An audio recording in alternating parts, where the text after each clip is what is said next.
you use up your options, Leora, in the first-line setting, chemo and immunotherapy. And let's just take the group of patients that already received a platinum doublet plus one of the IO agents, plus or minus Bev, all that sort of stuff. What do you do next? So outside of a clinical trial? Yes. I think we're back to using docetaxel with or without ramucirumab. And years ago, I remember Heather saying to me, because I was complaining about docetaxel, that she never gives anyone 75.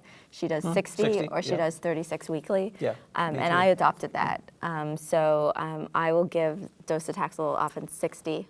And I do have several patients who I am giving ramucirumab with docetaxel. It's the old second line back in second line because it's no longer third line again. Yeah, and the option there is that it appears to be perfectly safe in the squamous population also, so it has a wider applicability. Other comments about second line there? No, I'm just going to back up. I use docetaxel in that setting, but I almost always give it weekly. Either 35 if the patient 35 milligrams per meter squared if they're fit, and I'll give 2 weeks on and a week off, or I'll do 30. No, I do that too, and I just do a day 1 and 8 Q21 day schedule because I give the ramucirumab. Day 1. But I don't know that there's any clinical trial data using ramucirumab with a weekly dose. Is there a... They're talking about doing a study, but it hasn't been done. Okay. Well, while they're doing a study, I hope they choose different cytotoxic agents also. I save docetaxel for 5th or 6th line. Do you like gemcitabine more? Or? Yes, and vinorelbine, and irinotecan. Yeah, irinotecan.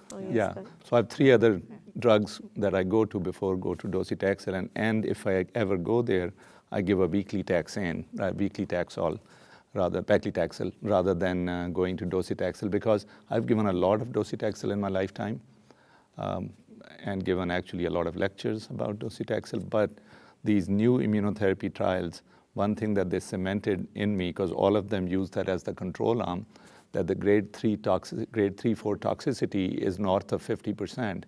And once I realized that it's north of 50%, I just couldn't do it after that. But that's at the 75. Yeah. That's at 75. But what I'm saying is there are other options. There are other cytotoxic drugs. John? Yeah, but in the third line setting, so I certainly agree that docetaxel is not a perfect drug, and it would be interesting to see different combinations with ramucirumab. I think people sometimes discount the potential benefits of ramucirumab, a little too easily. The hazard ratio is less than 0.8. That adds real efficacy. So I do use ramucirumab frequently when I'm combining with docetaxel. When you go back and look at the old vinorelbine data or the ifosfamide data, when docetaxel was first approved, the Facella study, it was really, even though I was using it commonly, the objective response rate to single agent vinorelbine was actually less than 1% in the it was 1%. study. It was one responder. Yeah, it was, and that study has done more disservice to vinorelbine use. Well, but even if you go to set. other studies like the Elvis study, for example, and others, clearly single agent response rates to those are very low. Now, I personally think we may be underestimating the benefit. You may be getting more stable disease or minor shrinkage in some cases. But because in the same study, docetaxel response rate was 8%.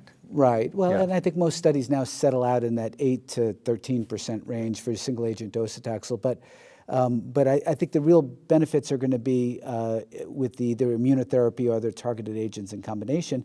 And I don't know that we know for sure docetaxel is a good partner with immunotherapy. So it would be interesting to explore things like vinorelbine and gemcitabine. There's a little bit of data that gemcitabine may preferentially target some of these immunosuppressive myeloid cells, for example.